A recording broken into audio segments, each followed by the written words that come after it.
आश्रम के सभी बच्चे जब दूसरे कामों में लगे होते थे तो एक बच्चा एक कोने में बैठा चुपचाप अपने आप में खोया रहता था। वो अक्सर किसी से ज्यादा बात नहीं करता था।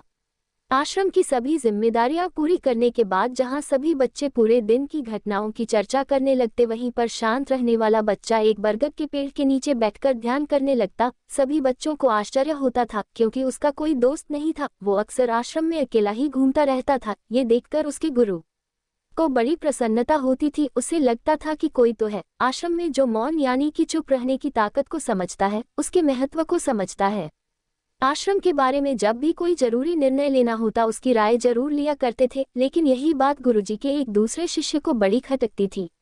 गुरुजी को प्रिय शिष्य बनना चाहता था, इसीलिए वह गुरुजी के सामने दूसरे बच्चों के कामों में कुछ न कुछ कमियां निकालता रहता था, जिससे गुरुजी उसे महान समझने लग जाए। अक्सर अपनी जिम्मेदारियां पूरी तरह से निभाने का दिखावा बिगड़ता चेल्सी को सलाम भी मांगे, लेकिन फिर भी वो उन्हें अपनी सलाह देता रहता था। वह बहुत साल से श्वेता और आश्रम के दूसरे सभी बच्चों में बहुत प्रसिद्ध भी था, क्योंकि वो सबसे हंसी मजाक करता रहता था, उनसे दिन पर बातें करता रहता था, इसीलिए उसकी सबसे दोस्ती हो गई थी। लेकिन जब आश्रम के गुरु उसकी राय न लेकर दूसरे बच्चे की राय लेते थे तो ये बात उसे बड़ी खटकती थी। उसे ये लगता था कि वो उस दूसरे बच्चे से ज्यादा बुद्धिमान है, लेकिन गुरुजी फिर भी उसकी तरफदारी करते हैं। ऐसा नहीं था कि गुरुजी को 100 साल शीशे के स्वभाव के बारे में पता नहीं था, लेकिन गुरुजी उसे अपने तरीके से सीख देना चाहते थे ताकि उसकी ज्यादा बोलने की आदत, दिखावा करने की आदत, दूसरों में कमियां निकालने की आदत हमेशा में के लिए खत्म हो जाए और वह मौन रहकर ज्ञान की गहराइयों को छू पाए। असल में हर सच्चे गुरु की यही इच्छा होती है। वो किसी तरीके से उस वाचाल शिष्य को एहसास कराना चाहते थे कि चुप रहने से ही उस असीम सत्य को जाना जा सकता है, उस विराट का एहसास चुप होकर ही किया जा सकता है। एक दिन जी को तरीका सूझा। उन्होंने आश्रम के सभी बच्चों को अपने पास बुलाया और कहा कि मैं तुम सभी को दो दो हिस्सों में बांटकर अलग अलग गांव में भिक्षा मांगने के लिए भेज रहा हूं, और जो भी 2 बच्चे सबसे ज्यादा भिक्षा मांगकर लाएंगे उन दोनों को आश्रम की सभी जिम्मेदारियां निभाने का मौका दिया जाएगा। अपनी बात जारी रखी करते हुए गुरुजी ने बताया कि भिक्षा मांगने से हमारा अहंकार खत्म होता है, इसीलिए हर शिष्य पूरे मन से भिक्षा मांगी। कोई भी इस काम को औपचारिक में ना ले, वरना तो वो अपने जीवन का बहुत बड़ा ज्ञान खो देंगे। आश्रम के गुरुजी ने जानबूझकर हुआ साल से शेर और चुप रहने वाले शीशे की जोड़ी बना दे। पांचाल से के मन में सिर्फ एक ही बात चल रही थी कि इस बार उसे मौका मिला है और इस बार गुरुजी को दिखा देगा क्यों चुप रहने वाली शिष्य से कितना ज्यादा प्रतिभावान है। दोनों शिष्यों ने आपस में अपनी सहमति से निर्णय लिया कि दोनों गांव के अलग अलग कोनों से भिक्षा मांगना शुरू करेंगे ताकि भिक्षा मांगने का काम जल्दी खत्म किया था सके। चुप रहने वाला शिष्य हर द्वार पर जाकर अपने हाथ जोड़कर अपना भिक्षा का पात्र उनके सामने कर देता। उसके चेहरे पर एक सादगी और उसकी आंखों में एक एकांत होता था, जिससे दीक्षा देने वाले उसे दीक्षा देकर अपने आप को अनुग्रहित समझते थे। वहीं पर दूसरा वाचाल शिष्य हर द्वार पर जाकर उनको कुछ न कुछ ज्ञान देने लगता था, जिसे ज्यादातर लोग उसे बिना दिए ही लौटा देते थे। पूरे गांव में भिक्षा मांगकर जब दोनों गांव के बीच मिले तो वाचाल शिष्य ने देखा कि चुप रहने वाले शिष्य के पास उससे दुगनी भिक्षा थी। ये देखकर उसे मन ही मन बहुत ठेस पहुंचा। लेकिन मैं जगह दीक्षा का सामान लेकर आश्रम की तरफ जा रहे थे तब वाचाल शिष्य को एक चालाकी सूझी। उसने चुप रहने वाले शिष्यों से कहा कि हमें अपने भिक्षा एक ही थैले में डाल लेनी चाहिए, जिन्हें हम दोनों को एक साथ दीक्षा लाने के लिए कहा था। चुप रहने वाले शिष्य ने बिना कुछ बोले अपनी सारी भिक्षा उसके थैले में डाल वे वाचाल शिष्य मन ही मन बहुत खुश हो रहा था कि गुरुजी को ये पता नहीं चलेगा कि ज्यादा भिक्षा हम में से किसने मांगी। उसे लग रहा था कि गुरुजी मुझे से कम प्रतिभावान समझेंगे, इसलिए उसने तरकीब लगाई। सभी शिष्यों के आने के बाद संध्या के समय जब सभी की दीक्षा तोली गई तो इन दोनों शिशु की दीक्षा सबसे ज्यादा निकली। गुरुजी ने इन दोनों का अभिवादन करते हुए आश्रम के सभी बच्चों के सामने उनकी पीठ थपथपाते हुए उन्हें मुबारकबाद दी और कहा कि मैं आश्रम का कार्यभार तुम दोनों को नहीं सुन सकता, इससे आपसी मतभेद होने का खतरा रहता है, इसलिए तुम दोनों में से जो ज्यादा दीक्षा लेकर आया है श्रम की जिम्मेदारी उसे ही सौंपी जाएगी। जब उन्होंने उनसे पूछा कि तुमने से ज्यादा भिक्षा मांग कर लाया था तो वाचाल शिष्य ने कहा कि गुरुजी मैं इससे दुगुनी भिक्षा मांग कर लाया था, लेकिन मुझसे गलती हो गई कि मैंने वो दोनों दीक्षा एक ही थैले में डाल ली। मुझे नहीं पता था कि आप ऐसा निर्णय लेने वाले हैं और न तुम अपने पहला अलग ही रखता। इस पर जी ने चुप रहने वाली से पूछा कि क्या तुम इसकी बात से सहमत हो, क्या तुम इससे कम दीक्षा लेकर आए थे। ये सुनकर चुप रहने वाले शिष्य ने कहा कि जी मेरे पास कोई साधन नहीं है जिससे मैं ये साबित कर पाऊं कि मैं इससे ज्यादा दीक्षा लेकर आया था, असल में यह उल्टा बोल रहा है।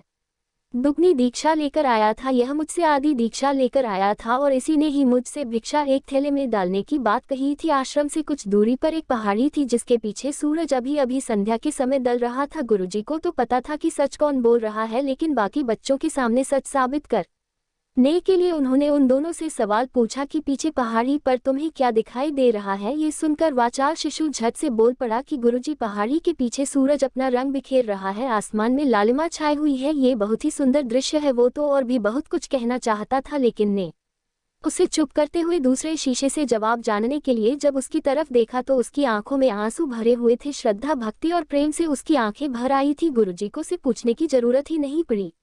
गुरुजी ने सभी बच्चों को संबोधित करते हुए कहा कि ने सवाल किया था कि पहाड़ी के पीछे तुम्हें क्या दिखाई दे रहा है। ज्यादातर लोगों को यही दिखाई देगा कि एक बहुत सुंदर दृश्य है, लेकिन मजे की बात यह है कि सुंदरता बोलकर नहीं बताई जा सकती, उसे महसूस किया जा सकता है और सामने वाला उस सुंदरता को आपकी आंखों में देख पाता है। चुप रहने वाले शिष्य की तरफ इशारा करते हुए गुरुजी ने कहा कि असल में सुंदरता इसी बच्चे ने देखी है। दूसरे बच्चे ने सिर्फ सुंदरता की व्याख्या की है, लेकिन इसने वास्तविकता में उस सुंदरता को महसूस किया है। अपने आप को ऊंचा दिखाने की सभी कोशिशें नाकाम होती देख वाचाल शिष्य वहीं पर फूट फूट कर रोने लगा। उसको चुप कराते हुए गुरुजी ने कहा कि बेटा, मुझे पहले से पता था कि तुम झूठ बोल रहे हो, लेकिन मैं तुम्हें उस जोत का एहसास कराना चाहता था। सभी बच्चों को संबोधित करते हुए गुरुजी ने बताया कि शब्द जाल की तरह होते हैं।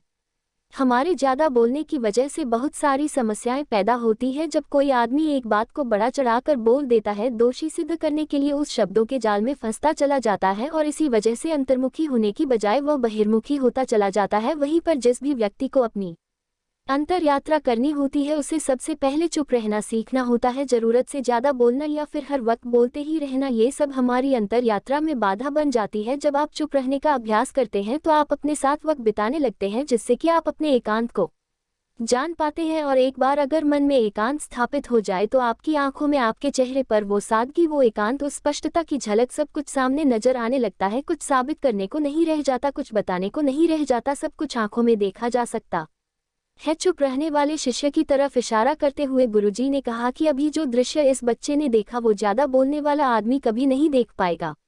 अपनी बुद्धि से तर्क वितर्क करता रहेगा कि उसे क्या क्या दिखाई दे रहा है, लेकिन उसमें महसूस कुछ भी नहीं कर पाएगा। उसे दिखाई दे जाएंगे पहाड़, सूरज या फिर उसकी लालिमा, लेकिन उस सुंदरता को, उस विराट को, उस अद्वैत को वह कभी नहीं देख पाएगा। अगर चुप रहने की कला सीखनी है तो तुम्हें सब से पहले एक बात ध्यान रखनी होगी कि तुम्हें किसी को भी प्रभावित करने की कोशिश नहीं करनी है। ज्यादातर लोग इसी वजह से ज्यादा बोलते हैं क्योंकि वह दूसरों को प्रभावित करना चाहते हैं, अपने आप को साबित करना चाहते हैं और उस साबित करने के चक्कर में वो शब्दों के जाल में फंसते चले जाते हैं और धीरे धीरे वही उनकी आदत बन जाती है। अगर कोई व्यक्ति दूसरों को प्रभावित करना चाहता है तो कितने लोगों को प्रभावित कर पाएगा, उसकी भूख बती जाएगी और वो इस संसार में सभी को कभी भी प्रभावित नहीं कर पाएगा। इसीलिए यह समझने की बात होती है कि बहिर्मुखी होने की बजाय हम अंतर्मुखी होकर अपने आप को सकते हैं। अपनी बातों को खत्म करते हुए गुरुजी ने अपना आखिरी संदेश दिया। उन्होंने बताया कि अगर कोई व्यक्ति ज्यादा समय तक चुप नहीं रह सकता, दूषित थोड़े समय से अभ्यास करना चाहिए। दृढ़ संकल्प लेकर किसी वृद्ध की भांति दिन में कुछ समय या फिर हफ्ते में कुछ समय या फिर एक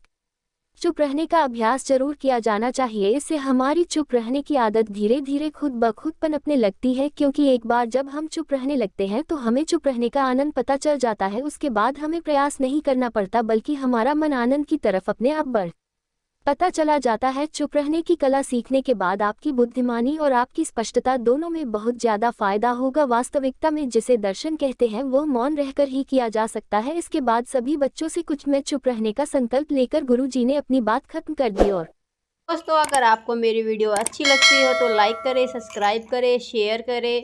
सब्सक्राइब करना मत भूलना।